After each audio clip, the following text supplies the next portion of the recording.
I'm gonna just do the whole episode like this. Okay. No, that'd be very uncomfortable for everyone involved. Should we be marketing our podcast? Should we be Because marketing? I'm like willfully anti-marketing. Oh, Like uh, we sometimes get emails from places that are like, we are a new, I don't even know. There's companies that are like, we have podcasts here. And I'm like, podcasts are everywhere. What does that mean? But like and some of them I assume are just straight up spam, but some of them are probably real people because they follow up later, and I just never respond to any of them because I figured they might be a scam, and also I don't care. I'm happy with the 6 listeners we have, I guess, but I don't know. What do you think? well, the thing about marketing is it takes two things that neither of us are particularly enthusiastic about providing, and that is work and money. Sometimes only one of those. Sometimes they want is for you to sign up to their service and then they'll put ads on or something. But usually it's both. Usually it's both. If you want a good marketing campaign, you're going to have to spend money and do. Oh, no. I assumed they didn't want good, but I mean, I'm actively throwing away bad. I think one was called Wisdom, maybe. I don't know. I don't know. I mean, they're clearly form emails because our podcast is called The Magical Talking Hat. And so when you just insert that into certain fields, syntactically, it's noticeable.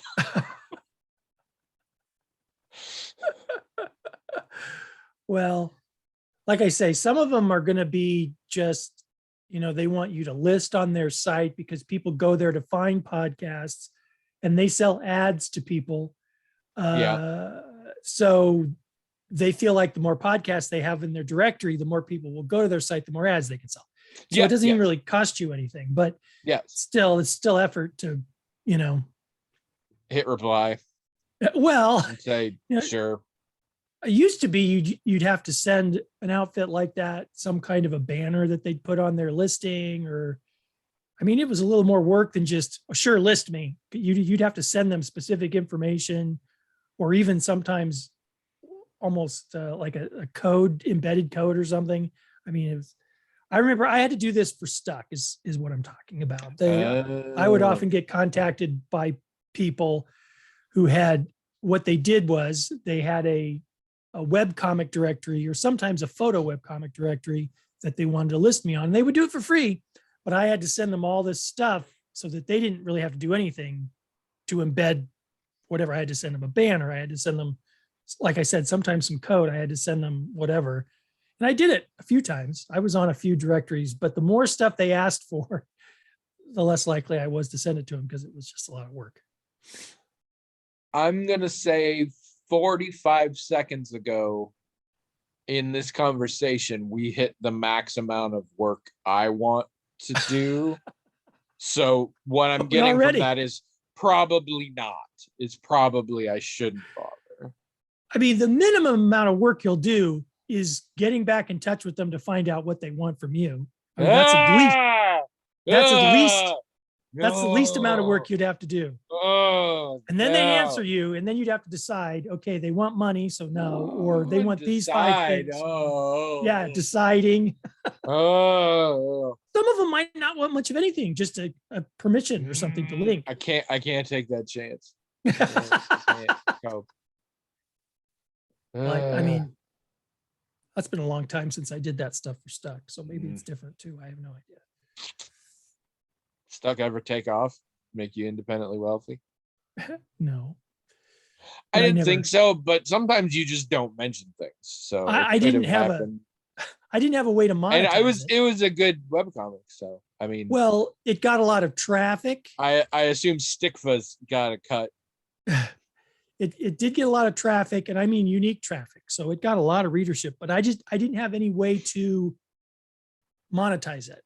So I people just are just love coming to read it for free. unique traffic in my mind is like, it didn't get a ton of visitors, but the ones it got were weird. I mean, not like bots or, Yeah. when you control for the things like bots and things that are constantly visiting your site for some reason, And I you, do. you still have a lot of people that are clearly know. real people, and they're coming like once in a while to read.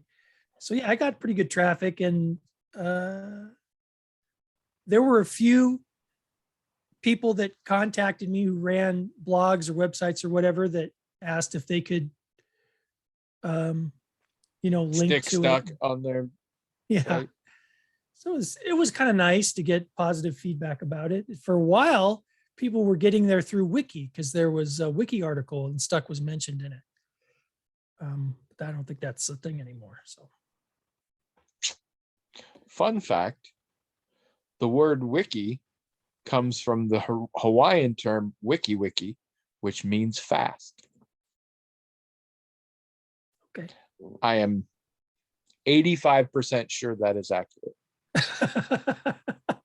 Which means I'm not at all sure that's accurate.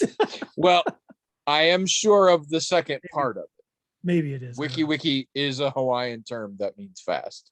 Okay. I believe the term wiki does come from there. 85% of the term comes from there. So WIK and the dot of the second I Okay. come from there.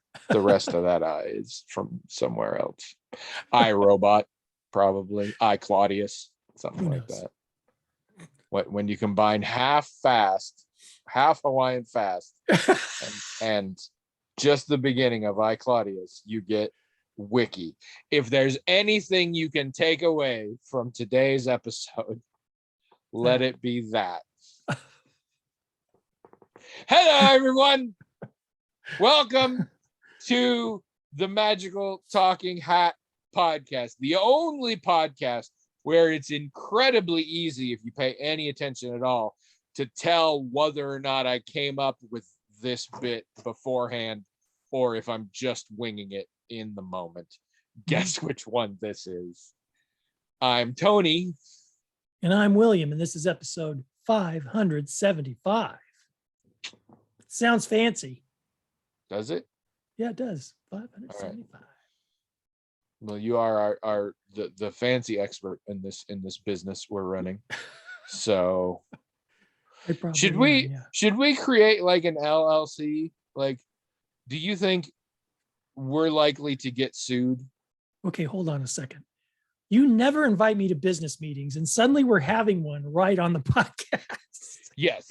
I mean, you and the cats have the business meetings, and sometimes the producer. I don't get invited, but now we're having one right here on the podcast. The cats quit. Oh. And I don't. The producer doesn't want to talk about it, and she's always got papers with her now, but she won't let me see them.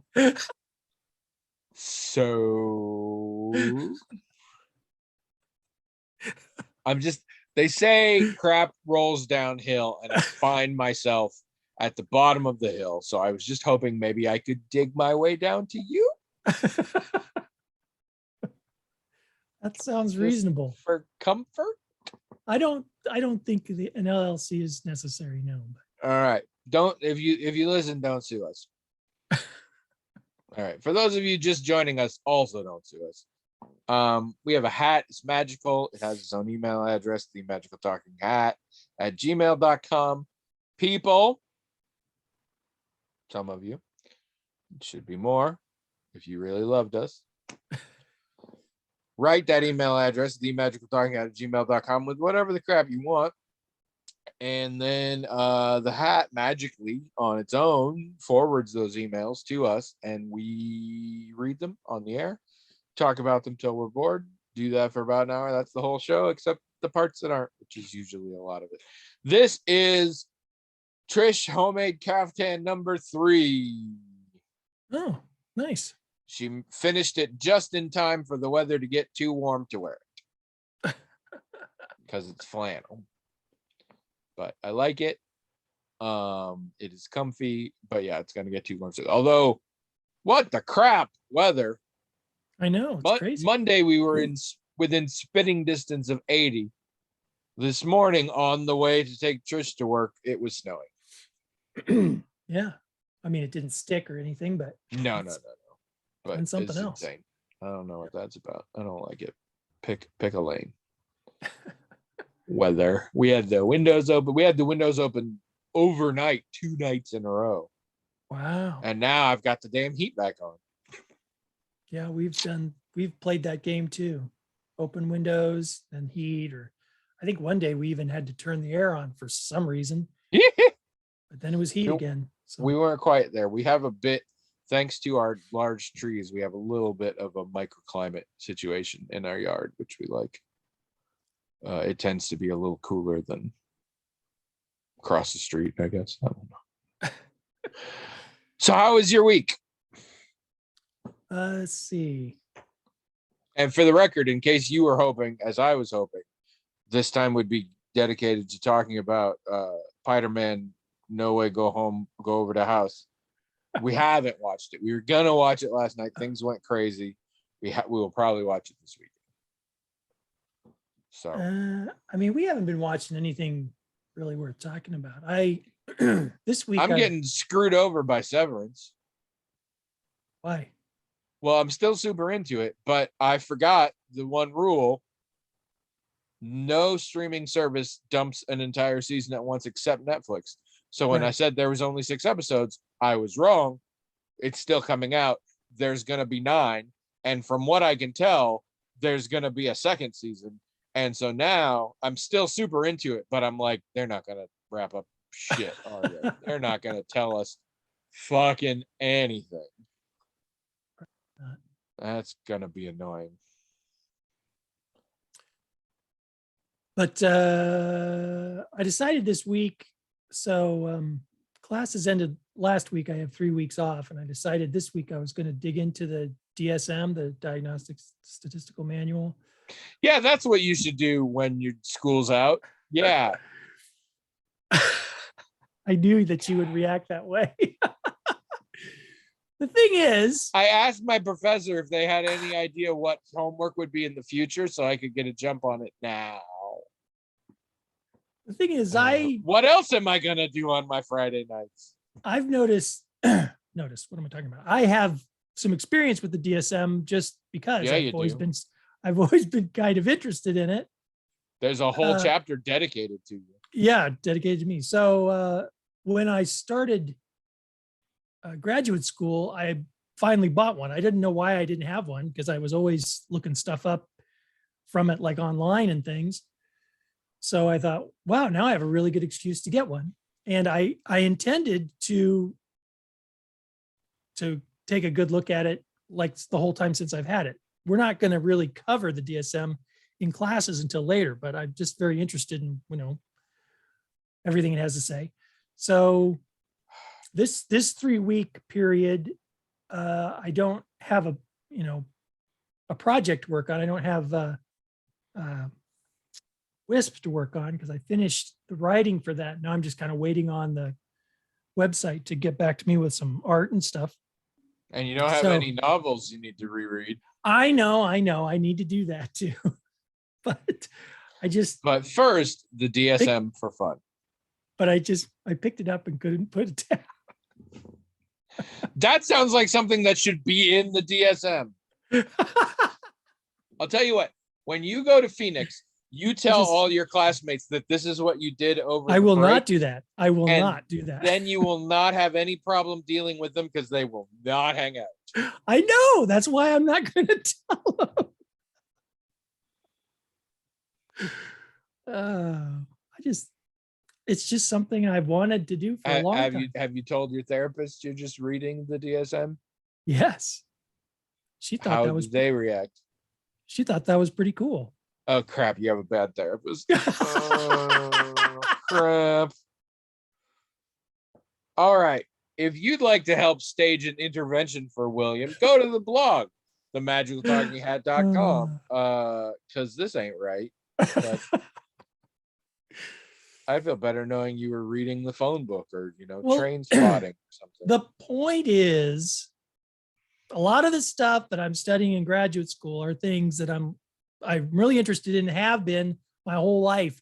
So it's not like all of this is just work for a job or whatever. I mean, I'm interested, obviously, and I always have been. So it's kind of nice to be studying something in school that like you're really into, that in your free time you're thinking about it or working on it, and you feel, it feels recreational to work on it even when school's not in session. So The only way I can condone this is if you start texting me things that you're like, I think you might have this. Like, I would be into that, but otherwise, this is terrible. You work, you therapy to live. You don't live to therapy. It's just interesting. It's all interesting to me. Like I keep saying the textbooks so far in the class, one of the textbooks was not very well edited, but otherwise the textbooks have been so good and so interesting to read. The only thing I haven't liked about it is, the pressure of having to read, so many pages or chapters in a given period of time. And I can't really sit with it and absorb it the way I'd like. In fact, one of the things I'm going to do also, besides looking at the DSM, is I'm going to go back and look at some of the stuff from one of my classes, because the textbook is so good. I just kind of want to, what is wrong with you? What's wrong with being interested in a subject enough to really kind of dig into it? If there was a character who said the things you said, no one would buy it. Like this, they'd be like, this is ridiculous. I'm gonna reread my damn textbook. I'm not gonna reread all of it. In fact, I don't even know. Oh, well, in that case, I don't even know if I'll open it, because I made extensive notes on it while I was reading it. So I might just be able to get stuff from my notes, but I might have to crack it open. This is it's online though, so I don't know if I can find Steve it again. Urkel bullshit I've ever heard. I'm just interested, I just like it. I don't know what to tell you. I mean, you read things. You've read stuff about. I know you're married, and I'm still like, I think I need to introduce him to the concept of girls. Like, I don't even know. Listen, you've read books about different types of, how to run role-playing games and stuff, and you've talked about theories behind that. That's the same kind of thing. It's not that big a deal. People get interested in stuff like that. No. I read the least I possibly can out of a role-playing book so that I can then role play it. I do not read them just for fun, and even then I don't read them hardly anymore. Okay. And this you're a mess. Back in the day when are they gonna have lockers in Phoenix? Because I'm worried they're gonna shove you in a locker. Back in, when I was in high school and college, especially college, when I'd run into people and they wanted to know, what's everybody reading? And everyone would mention some kind of fiction stuff. And then I would mention what I was reading. It was always nonfiction. And everyone would get super quiet. Kind of, yeah. I read all the wrong stuff. Every once in a while, if someone was close enough, they would tentatively pat you on the head and be like, that's good, William. School teachers loved me. Once I went to a place. I went to a place where that sentence, you don't even. I went to this place and I was reading I had a calculus textbook. I was sort of trying to learn calculus from, which didn't really work very well, but I was trying. And it was somewhere where there were kids and teachers. Like, I don't remember where it was. Some kind of camp situation. I don't even remember why I was there, but anyway, a teacher came up and said, "Oh, are you taking calculus in college?" I said, "No, I'm just trying to learn calculus." And she stopped and said, "Oh my gosh, kids, look at this guy over here. He's just trying to teach himself calculus. You should all be lifelong learners just like him." Oh I, man, that was so funny. I say this with love and as someone who was given a copy of the complete works of Shakespeare by a teacher because I refused to fight a bully, and who was thrilled, by the way, your character is not believable and you need to rewrite it. And I mean that in every sense of the word character. Like, you might not be a real person. You might need to adjust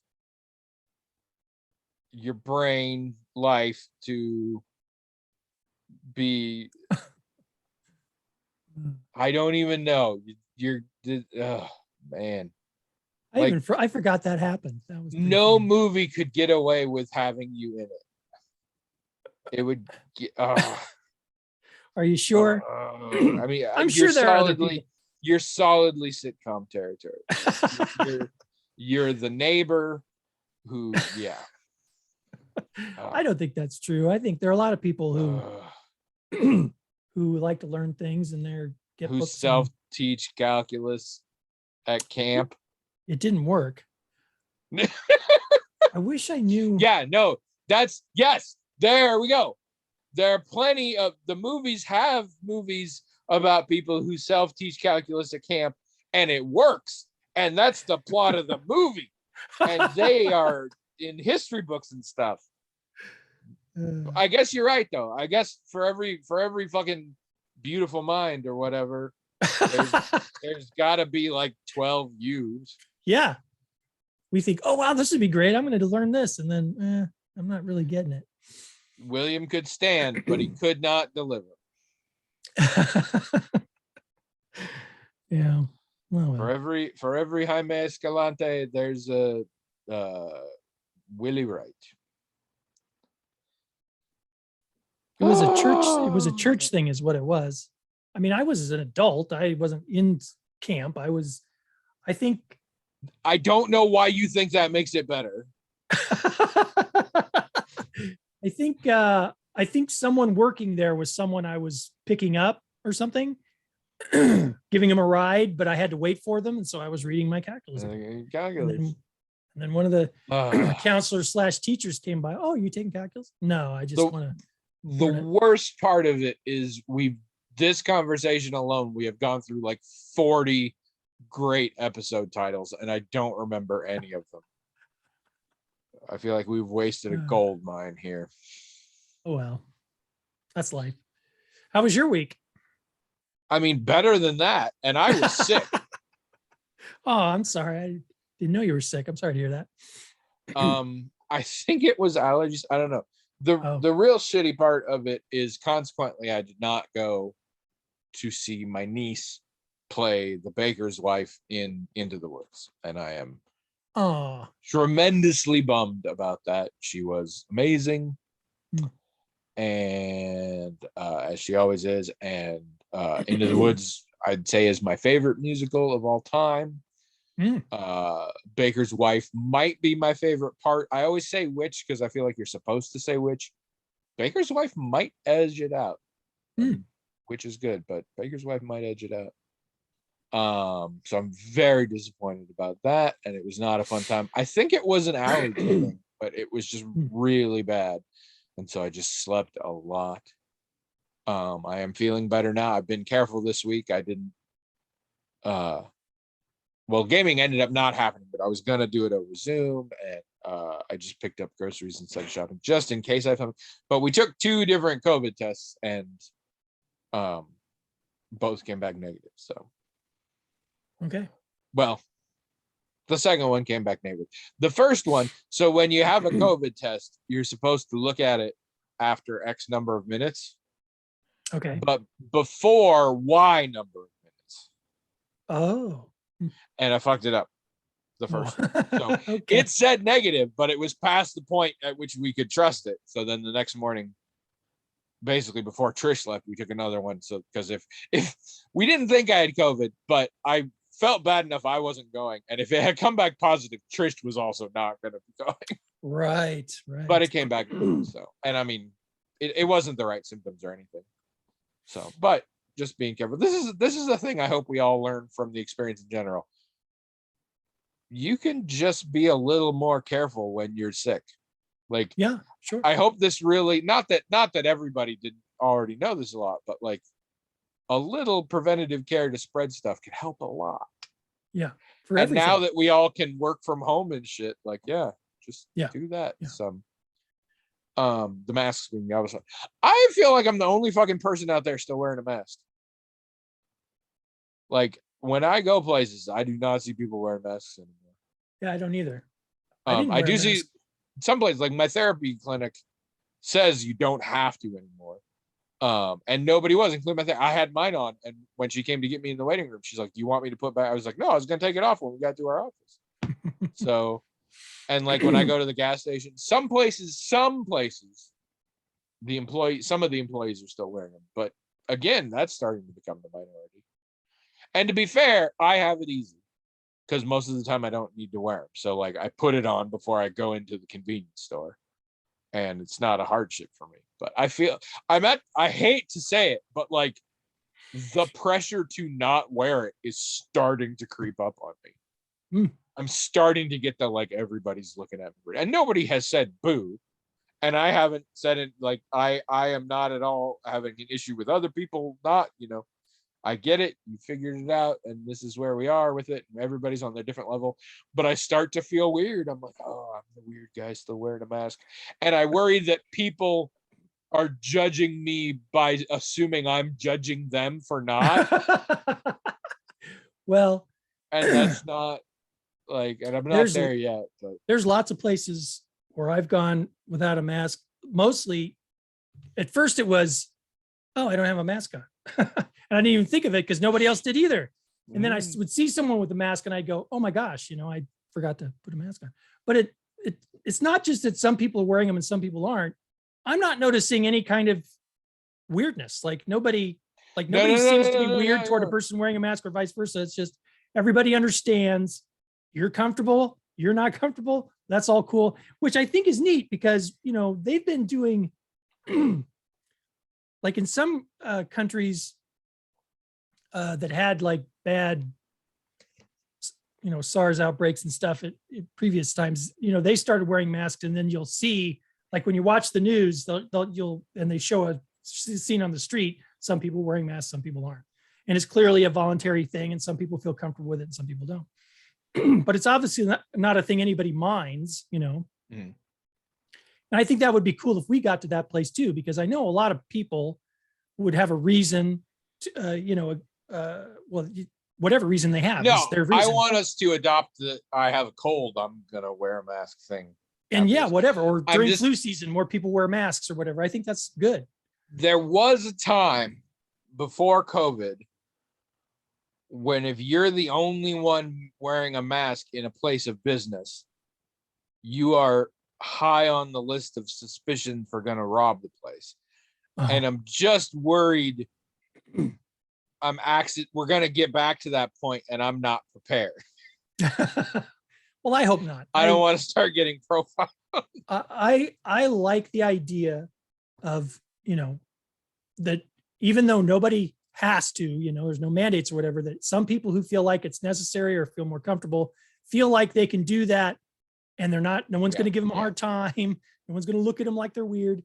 I mean, because I think that's important, because like you said, for some things, it's actually a very good strategy to prevent other people from getting sick or to prevent yourself from getting sick. So why not? I mean, there shouldn't be any problem with you doing it. And I hope it has been normalized to a degree where people can do it if they feel like they should. And, now that we have masks in the house, I know there are going to be times where I feel like, well, I have it and I think it'll help, so I'm going to wear it. I'm not going to have a problem with it if I feel like it's a good idea. I think I am heading towards a sort of middle ground where when I go out, I won't have a mask on, but I'll do full clown makeup. So that's sort of in between. Yeah, that's a good middle ground. Yeah. So I Yeah, think you're that's good at what I'm find at. you're good at finding compromises like that. Yeah. I'm like the Buddha in that way. And exactly one other one.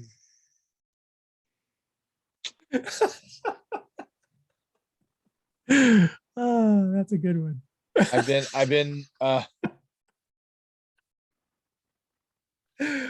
Boy, there's a pattern here. There's I a wonder certain how I'm amount going of to time guess. you laugh where it starts to get insulting, but then if you keep it up long enough, it just becomes funny again. And I'm then, just like, thinking, yeah. how am I going to guess what that other thing is? Mm. Sorry. We both smoked clove cigarettes when we were in high school. That's what it was, famously. Well, Me thanks for and the telling me. Buddha. I never would have Yeah, figured no, that. it's only for real Buddha heads, you know.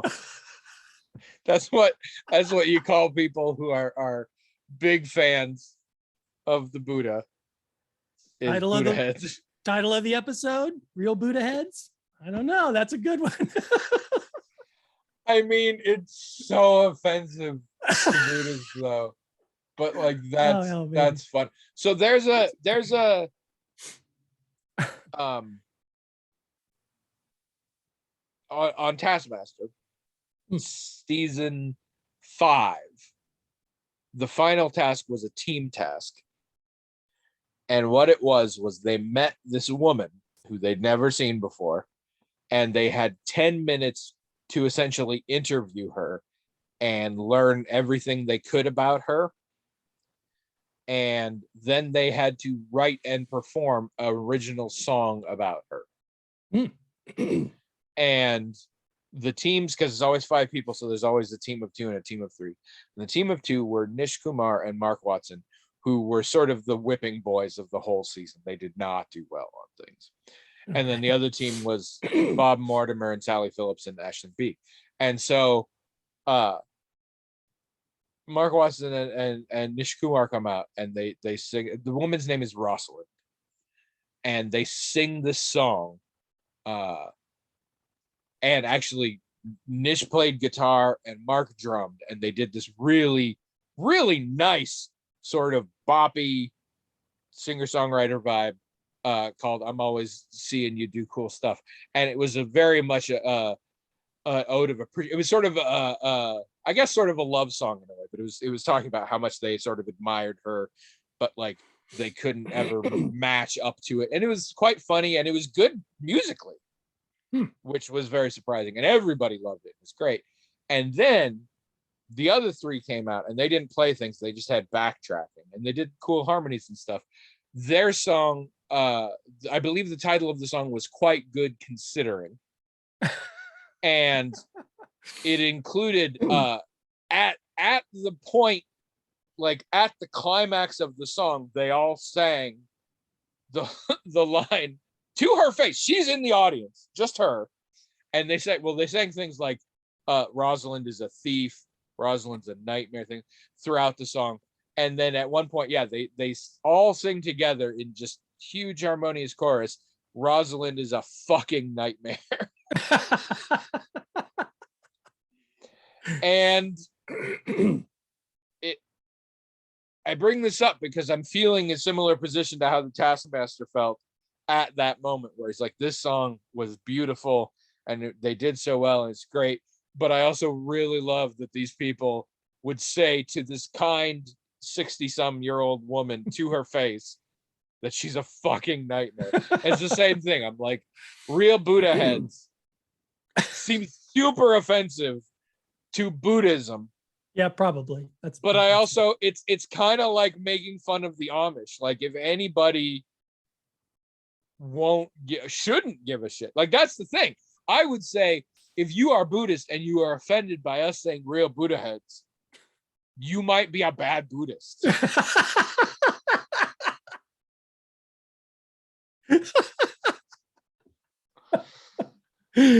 Oh man, that so sounds like a good title too. You might be we're doubling down on this pretty hard now.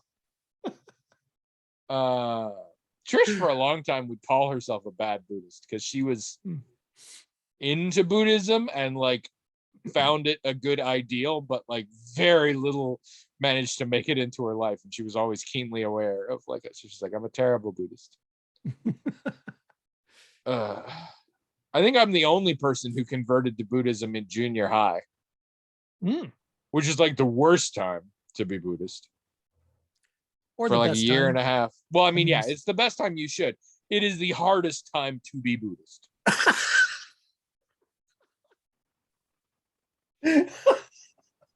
There are points in your life in which it is easier to be Buddhist. Okay. Not Junior then. high is at the bottom of the list.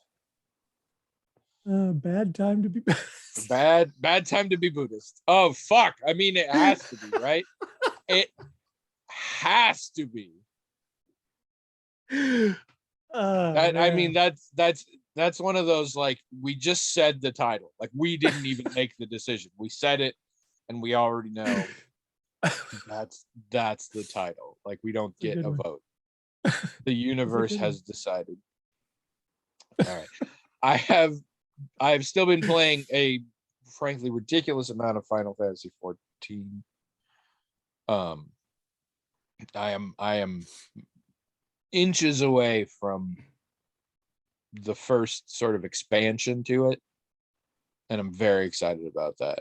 It opens up a whole new area and stuff like that, so that's cool. And I feel like I'm getting decent at it, which is weird because a lot of it is playing dungeons with other people.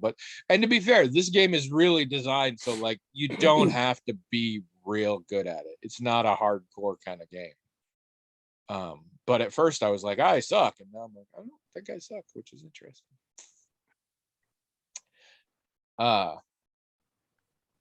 But yeah, there's not a lot interesting to say on that. We are still watching Severance. We are still watching season 3 of Ghosts. Which I wasn't enjoying season 3 as much, but I really liked the last episode. It was the camping episode, and I did enjoy that. And we're still watching Owl House on occasion. All of the Netflix shows and Agents of S.H.I.E.L.D. just went to Disney Plus. So now they are nicely consolidated. I am almost caught up on Bob's Burgers, which I'm not sure what I'm going to do with my life after that. I'm kind of concerned. I do love this, though. I've done this before to Trish. So last night, Trish is like, let's watch an episode of Bob's Burgers. She doesn't watch regularly, but she's like, it's a good, I don't have to pay a lot of attention. It's a good last thing to watch sort of before bed. So I was like, sure. And I turned it on. And it's an episode that's referencing something earlier. And so I pause it and I'm like, okay, this came up in an earlier episode where it's this. And then finally I was like, fuck, we're watching that earlier episode because I actually think you'll like it better. So then we had to find it, and it was a couple seasons back, and I played that for her. And then afterwards I was like, now do you want to watch the new one? She's like, yeah. So, but still a great show. I love that show. I am just killing time now because we only got 2 damn emails, and I'm scared to use them. So we need more people. Don't make me be scared. I don't like it. Scares me. Yeah, he's not good at freeing himself from his attachments. It's just a bad time to be a Buddhist. I knew you were gonna go there. I didn't see a clear path, but I was like, that won't stop William. All right. Here we go. So weirdly, I know we talk about putting a lot less effort in this show. But apparently I've been getting our listener names wrong. All this time when I've been bitching about Azure Talent, I get the name wrong. It's actually the one that goes by Jasmine. She's the one that annoys the shit out of me. Turns out the actual Azure Talent is just some dude named Bill. Like, I don't even know what that's about. So, but I finally figured it out when she was talking about liking a ghost story in the Green Knight. I was like, I read the username and I was like, oh fuck, I've been getting it wrong all this time. So yeah. Anyway, this is from Jazz. The subject is dot dot dot discuss dot dot dot. Hmm. I'm confused by the initial dot dot dot. So I feel like she paused before she started and then paused after. I think she was verklempt, so she. Oh, yeah, Yeah. it does have that feeling of like she could barely type the subject. Yeah. Yeah. All right. So, I This mean, is I this think is I the get it. topic. It says, since politics is generally a mess at the moment, especially in this country, don't know what country she's in, but I agree.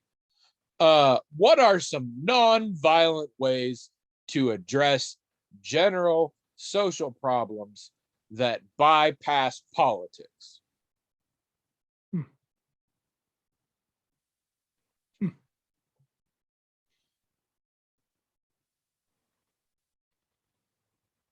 I mean, she's clearly trying to make it easier to be a Buddhist. That's what she's doing here. I don't know if it's going to work. I find this interesting because I immediately want to argue with a whole bunch of the phrasing, which is not useful. But I'm like, bypassing politics is impossible, and da, da, da, da.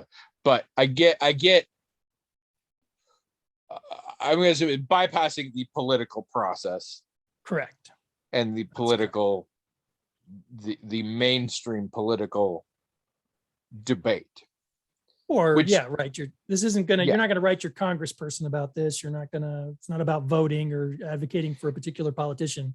It's about And I you mean, doing something outside of that context. yeah, and is it you personally doing something? Because like the way I've gotten around a lot of it is I can't cope with dealing with the politics, so I find organizations that can, and I give them money.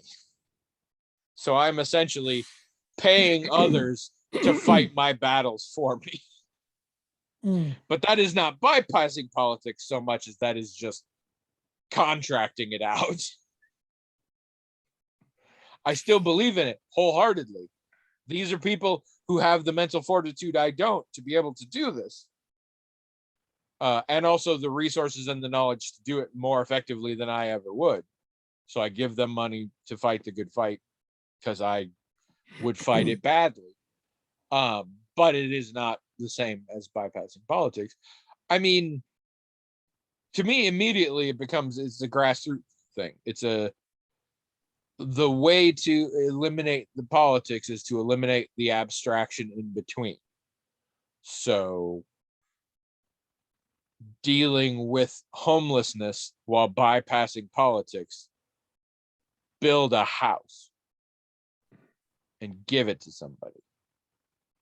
I think you can, and in some cases you can go to Habitat for Humanity. I do not think there are a lot of people who are like, fuck those guys. I feel like Habitat for Humanity overall is not considered fringe either way. I think a wide swath of the political spectrum is cool with that. Seems I like think it. that is a good organization. A lot of my mother actually a while back was like, I am going to stop donating money to charities that are more abstract. My money is going to go exclusively to charities that have practical impact. So like she stopped donating to various arts foundations and started donating to local food banks. And I think there is a component of that, but I would say local is a big thing. There is, in a lot of cases, there is not a lot of politics tied into your locally positioned and locally focused charities. More often, they are specifically about doing the thing, feeding the homeless, housing the homeless, killing the spiders. I don't know what charities do. I Not, don't it's got to be understand. non-violent. But Well, okay, there was okay. Sorry, sheltering the spiders away. I don't know. there was a Paying time to where send them. where I was sort of in charge Ah. in the church I was in. I was sort of in Oh, charge okay. of outreach and things, and so we did a lot of things you're talking about. We were mostly concerned about, we defined a particular area, geographical area of influence, where we felt like, okay, these people are sort of within our sphere of influence, that um, where we could reasonably, any outreach efforts we have could reasonably address whatever their needs are. And we were concerned with, as a church, we were concerned with, people having available food, food, clothing, and shelter. And that's the main thing we thought about. So we did food drives, we did volunteer work at various local places, like you said, that were providing direct aid to people who needed things. The people on our team got Red Cross training so that if there was a disaster or something, we could go out and help with that. Red Cross, another one that is by and large accepted by both sides of the political spectrum. And you can find a local chapter almost anywhere. And I got one in the kitchen. and there are things that the Red Cross, there are things they do that, I mean, it's not just when there's a major disaster or something. There's all kinds of things they do and that you can take part in. So a lot of people don't realize how many local volunteer or donation opportunities there are, where the work you're doing or the donation you're giving is going to go to local, like you said, local people. And that's probably, again, as you said, that's probably the best way to feel like what you're doing or donating is absolutely going to people that you're trying to help. Once you get out of the local situation, a lot of times you can't volunteer because whatever they're doing is in far-flung places. And also you don't know where the money's going really. And there's going to be a lot of administrative costs. Really hard. There's sort of a converse to not in my backyard. Putting money into your local community, people in your local community are largely going to be in favor of that. As soon as you start talking about a place far away, the politics re-enters it, kind of whether you like it or not, because there are going to be some people that are like, why is that my problem? Yeah, exactly.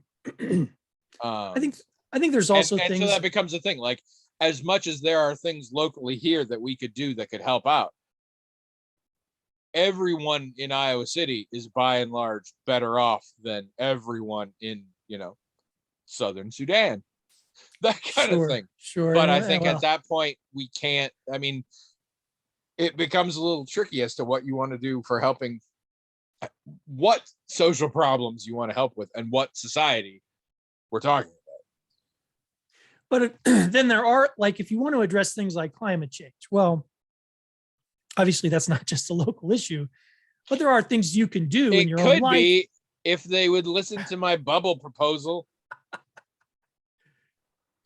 There are things you can do in your own life to, reduce your carbon footprint or, make your house more energy efficient. I mean, there's just, that's something that everyone can pay attention to in their personal choices and also in how they run their households. There are some things you can do, and there's and if you want to know what those things are, there's lots of resources online that give good advice about that.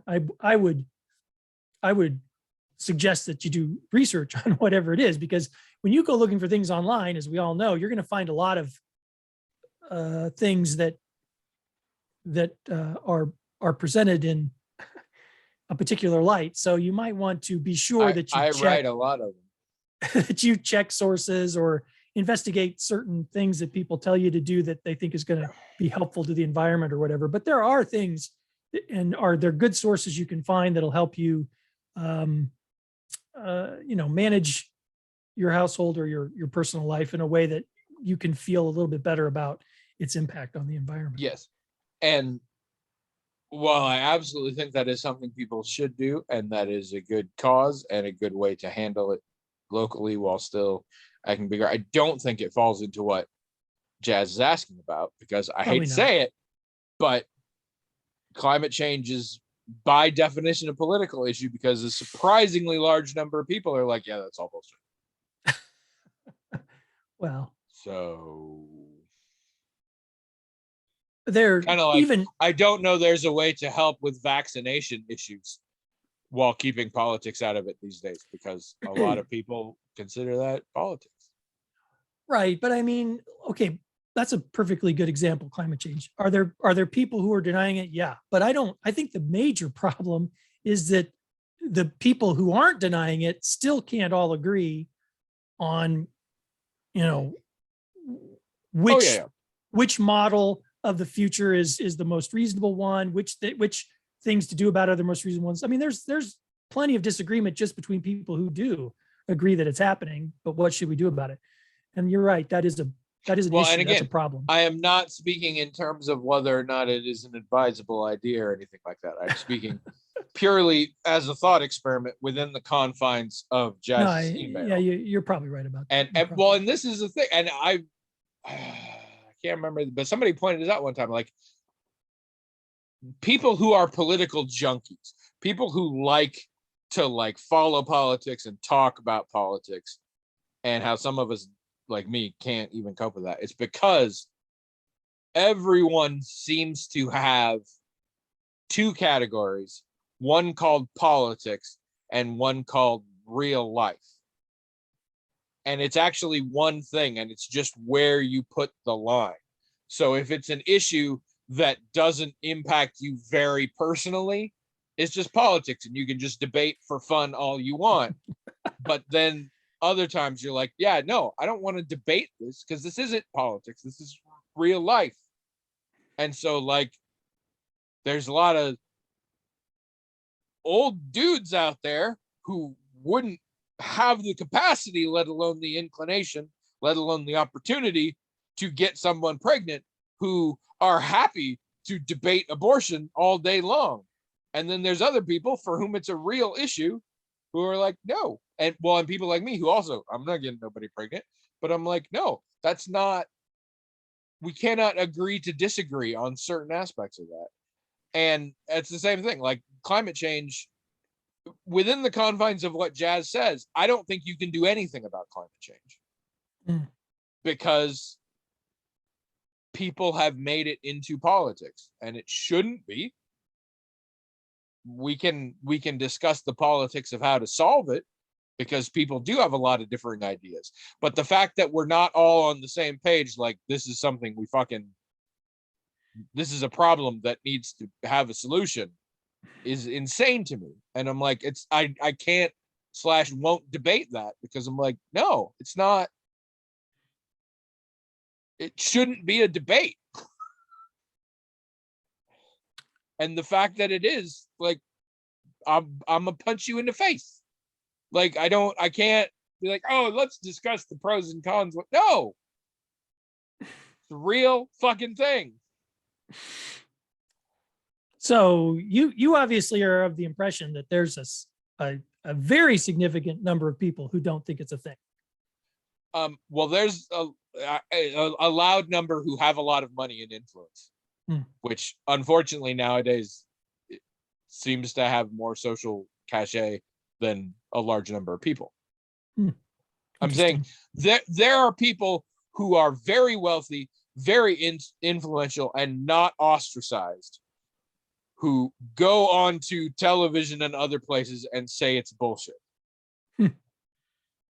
And there are people who are still having majorly successful careers in Hollywood, where they are seen by all sorts of people and get paid millions of dollars, who say shit like vaccines cause autism. Well, I mean, there's a lot of people like that in Hollywood who say crazy things. That's always been true. But Yeah, I hear what you're but saying. like it doesn't become an issue if it's just Terrence Howard telling everyone 1 × 1 is 2. Then it's funny. I would love to debate that with him. But like people who have genuine influence, people who are people who are listened to by large swaths of the population. I mean, the Fox News all by itself renders so many things that should not be up for political debate, things that are constantly under political debate. And I think there are very few social problems that at this point we can even achieve consensus on acknowledging them as a problem. And I think this is a problem. Unfortunately, it seems like William doesn't agree. So see, we're stuck Well, because it's we not. can't achieve consensus I'm not. on whether or not the problem of not having a problem is a problem. A lot of times, well, for one thing, apparently, I've really narrowed down the information that I get to very few things. So there's a lot of stuff that very small fire hose. there's just a lot of things that I don't hear or pay attention to or anything else. So when I hear from sources that I would categorize as on the right, that I would categorize as on the left, and they're both saying the same, they're both at least starting in the same place. In my head, that's just where the debate starts. So none of the like sort of libertarian or even some of the, I guess, conservative sources that I can read and get something out of are saying that, say, climate change isn't real. So to me, nobody's saying that, but I mean, they probably are. Well, I mean, yeah, because you presumably don't read sources that you are almost certain are full of shit. Well, right. But you should also, I assume, be aware of and acknowledge that there are sources that you are pretty sure are full of shit that are still quite popular and widely consumed. I mean, I suppose so. I mean, I'm not disbelieving what you're saying. I'm just saying that I don't have anything in my own experience lately to tie it to. And I don't read anything.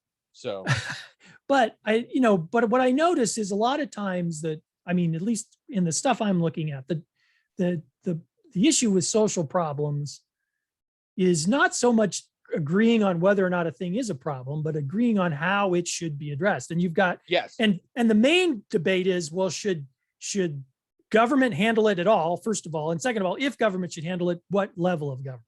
Yep. Which is that's always been debated in the United States. And yep.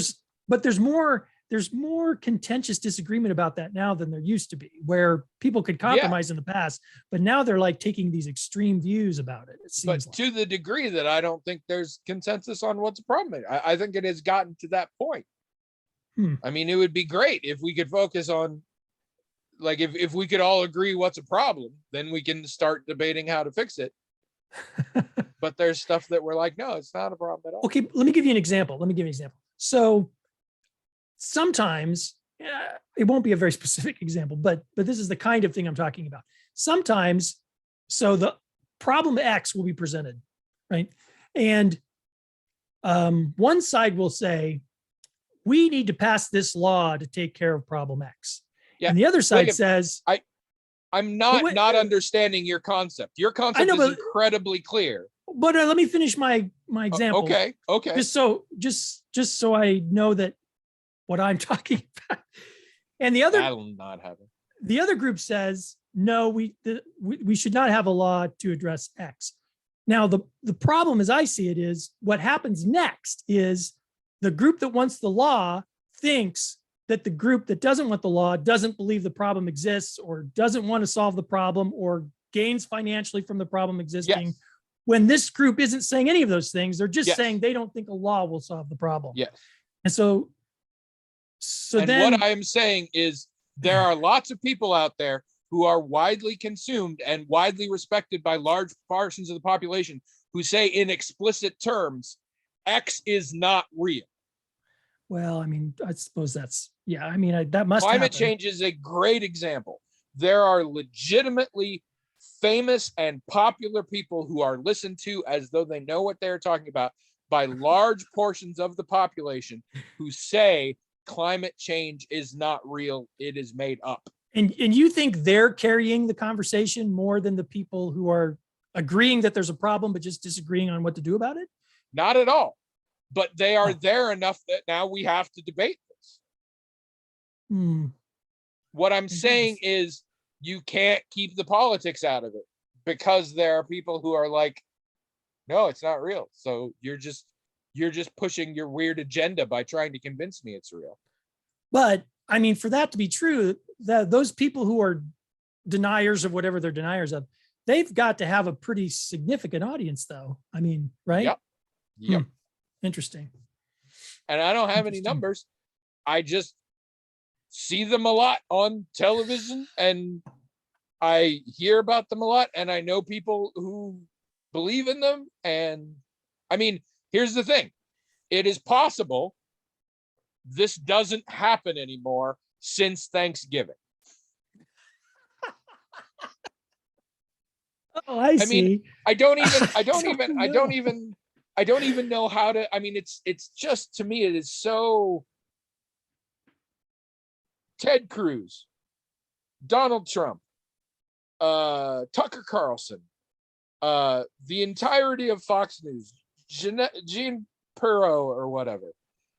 That handful of people right there have hundreds of thousands of people that hang on their every word. That believe what they say, and a bunch of other people who believe it, but they haven't even thought about it. They just sort of assume that's correct. I mean, like, right there, it becomes an issue. It's great if we can just talk about it amongst ourselves that don't feel that way. But if you're trying to do stuff in society and your society includes those people, I think it is almost impossible to get the politics out of it. And again, I'm not saying we shouldn't do anything. Again, I'm talking about what Jazz is asking. Yeah, I get it. How to deal with social problems while keeping the political debate out. And what I'm saying is we are at a point where there are very few social problems that our society will concede as a group are social problems. And if you know what they are, I would love for the listeners to go on the blog and tell us things that they think. We can pretty much say anybody you're going to run into on the street or whatever will agree that's a problem. And I personally don't think climate change is one. I think there is still a surprising number. I'm not saying they're the majority, but I think there is a statistically significant number of people who are like, that's not real. We don't have to do anything. It's not a problem. Well, and in fact, your attempts to solve the fake problem are just impeding usually jobs. I think jobs is the well, and that's the thing that, a lot of people need to sort of realize about how our society works. And as you just said, it doesn't take a majority of people to sort of mess the rest of it up. It really only takes 15, 20%. I mean, a really small number, but like you said, it's a statistically significant number. And where the money is and where the right. Yeah, that's right. That's right. Messages. Yeah. If one person is loud enough, fuck everything up. Here's the thing. So when Russia invaded Ukraine, a friend of mine, because I check Facebook each day just to see if I have messages, but I usually see what the first couple of things are. A friend of mine posted a thing where they changed their image and was like, I stand with Ukraine. Okay. And I was annoyed on a level of that's such slacktivism, because I always am when anybody does anything political on Facebook. But beyond that, I was like, who's not standing with Ukraine? This is ridiculous. Russia just arbitrarily invaded them with no grounds for it. Who the hell is not? And then I slowly found out later that there are people in this country, including famous people and people with large audiences and influences, who didn't stand with Ukraine. And some, it's growing less, but some who continue not to stand with Ukraine. And to me, that was not a thing. I'm like, who's like, no, it totally makes sense that Russia should go in and fucking invade. What? But apparently, yes, that's the thing. That's a thing. So like, there's one right there. Here's the social problem. somebody's fucking invading somebody else's country for no good reason and with no legal grounds whatsoever. What can we do about it without involving politics? Nothing, because it's a political thing, because a statistically significant number of fucking idiots somehow think it's cool. I did not realize Steven Seagal had such a following, but he's the only person I can think of who would be into it. But apparently a bunch of other people are into it. I know. Well, I mean, I don't know. I didn't find it that surprising, but mostly because the people who I saw who were on Russia's side, I mean, man, many of them were Russians. Well, yes. Or whatever. I'm cutting those people. I'm talking about American people and American okay. celebrities and things like that, which, to be fair, then we have to throw Steven Seagal out because I think he's technically a Russian citizen now. But also, let's just throw Steven Seagal out of everything.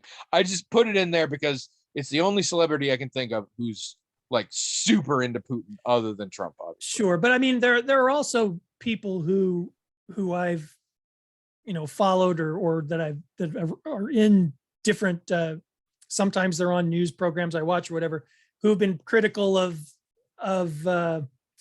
NATO for years, and saying, hey, we're just poking the bear here with this NATO stuff. And so then when Russia finally does things, see, I told you so. And they're not really for it, but they think that it's justified in a way. So I mean, if it's predictable, too. Like I could have predicted it and I can come up with some reasons why I think Putin's doing it. Yeah. It doesn't mean there is a possible leg to stand on to justify it. No, is on a legal level, especially. And on an ethical level. No, right. But I'm just saying that it wouldn't matter if you thought that it was logical or rational for him to feel threatened by the West and everything. It doesn't justify violating another country's sovereignty. That's what I'm saying.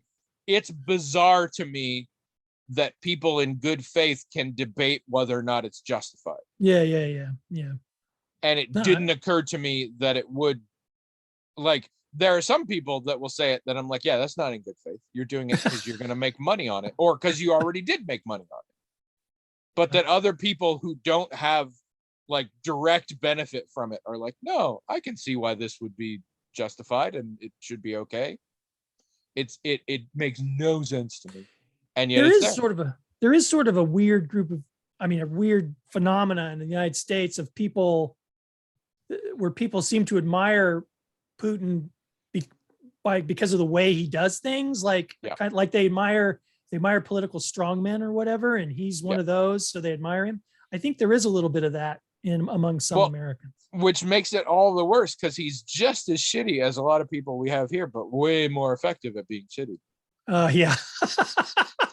Which isn't something to admire, but some people do admire it. This dude makes me like Boris Johnson because at least he manages to do a lot less damage with his idiocy. I have to admit, still awful. Still would be great if they all died in fire, but way less. I have to admit, I was surprised that he did it. I thought it was all just talk and bluster whenever he talked about stuff like that or whatever. I didn't think he'd do it. Did it once. That's the problem. Well, that's true. And that's what I love, by the way. How long has it been since anybody have fucking talked about that? He didn't exactly give it back. Yeah. He's had the Crimea, and we all just decided, whatever. But we're off. We are, as my friend would say, descending into discourse instead of keeping it meta discourse. And also, we're over time. And also, this is not nearly as much fun as teasing the Buddhists. So we're going to wrap it up here. Please send us more emails. There's some shit that you want to hear the two of us talk about just because you think it'd be funny to make us talk about it. Hell, it's Charlie Sheen, whatever. Send us something. Charlie Without Sheen. content, we shrivel and die.